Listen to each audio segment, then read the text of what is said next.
Our next design card deals with the next two principles of design: pattern and emphasis.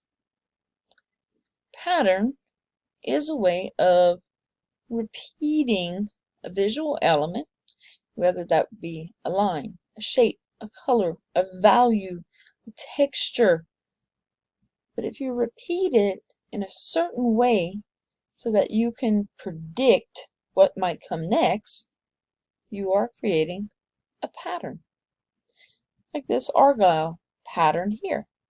You can see the regular repetition of the colors of diamonds going from the purple to the red.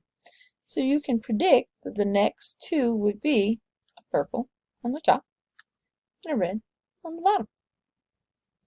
Now repetition was different. We talked about repetition. Repetition is when you have more than one of something, like these hearts. But the hearts are all in different positions. They're different shades. Some of them are yellow. You can't predict where the next one would be and what position or shade it would be.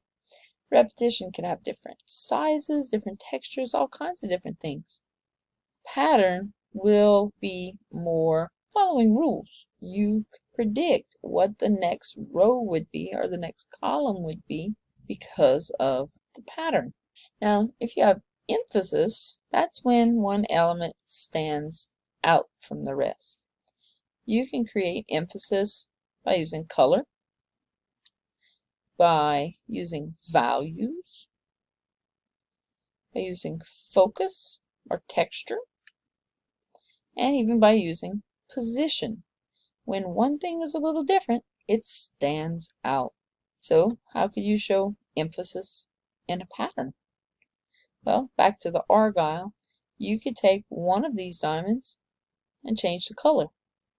It's the same shape, it's the same size, but all of a sudden it's a different color.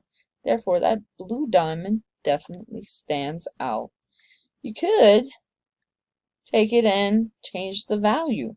Instead of a darker red, you can brighten it up.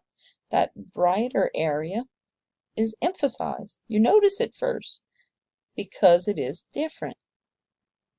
You could even change the size of something. By changing the size of that one pattern element, you are still creating emphasis. Now for your design, you're going to be using patterns and emphasis. This sample, this has a pattern. Those checkers of going black and white. It contrasts. You can still see the turtle because the black and white flip-flops where the turtle is. But the turtle is not emphasized. And you only have one pattern, so this won't work. But if you do something simple like adding a texture to the turtle, not only do you create a slightly different pattern, but you also create emphasis on that turtle. There are a lot of different ways to do that, and you can play around with many different kinds of patterns. But main goals are two patterns and to emphasize your main shape.